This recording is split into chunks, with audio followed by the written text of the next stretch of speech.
এই ক্লাসে পড়াতো নাকি 7 এর দিন পড়াতো? 7 এর দিন পড়াতো এমনি ছবি তুলো স্কুল চালু রাখতে নিজেই শিক্ষকতার দায়িত্বে বিডিও। ঝাড়গ্রাম জেলার সাকরাইল ব্লকের বহরাদারি জুনিয়র হাই স্কুলের শিক্ষক সংকট মেটাতে অভিনব উদ্যোগ বিডিও রোহন ঘোষের।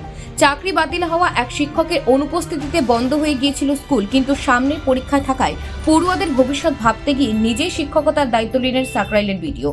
স্কুল খুলিয়ে ছাত্রছাত্রীদের বাড়ি থেকে ডেকে এনে ক্লাস নিতে শুরু করেন তিনি। প্রশাসনিক কাজ সামলেও স্কুলের চেয়ারে বসে পড়ুয়াদের পড়ান বিডিও রোহন ঘোষ।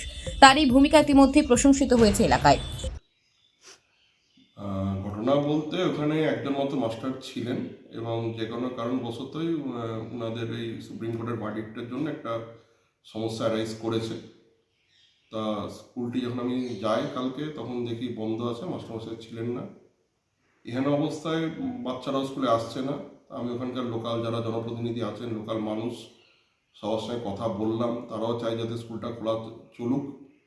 এসআই সাহেব আমাকে যেটুকু বললেন, নতুন একজন মাস্টারমশাই ওখানে আসবেন কয়েকদিনের মধ্যেই, কিন্তু যতদিন না আসছেন ততদিন তো স্কুলটা বন্ধ রাখলে হবে না, কেন ওখানে 40 জন মতো ছাত্রছাত্রী পড়েন, তাদের মধ্যে মেয়ে স্টুডেন্টও আছে এবং বিশেষ করে তারা যদি স্কুল অভিমুখের দিকে না আসে সমস্যাটা অ্যারাইজ করবে, যেগুলো অ্যারাইজ করে বাল্যবিবাহ থেকে শুরু করে চাইল্ড লেবার থেকে শুরু করে যে ইস্যুসগুলো আসতে থাকে পরবর্তীকালে প্রশাসনের কাছে।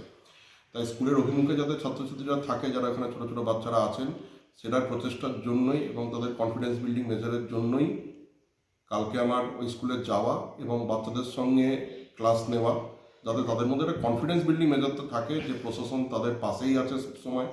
মাস্টারমশাই নিশ্চয়ই চলে আসবেন, নতুন মাস্টারমশাই যিনি আছেন আশা করছি উনি কয়েকদিনের মধ্যে জয়েন করবেন। আমি এসআই সাহেবকেও বলেছি ব্যাপারটা দেখতে। দ্বিতীয়ত মিড ডে মিলটাও বন্ধ ছিল, সেটাও যাতে বন্ধ না হয়, যে সমস্ত বাচ্চারা আসছে স্কুলে তারা মিড ডে মিলটা পায়, তারও বন্দোবস্ত করে আসা হয়েছে কালকে। আশা করছি আমার নেক্সট দিন থেকে প্রবলেম হবে না। একটু ক্রাইসিস আছে, আমরা চেষ্টা করছি ক্রাইসিসটাকে ম্যানেজ করার জন্য, আমাদের দিক থেকে যতটা সম্ভব ম্যানেজ করার জন্য চেষ্টা করা হচ্ছে।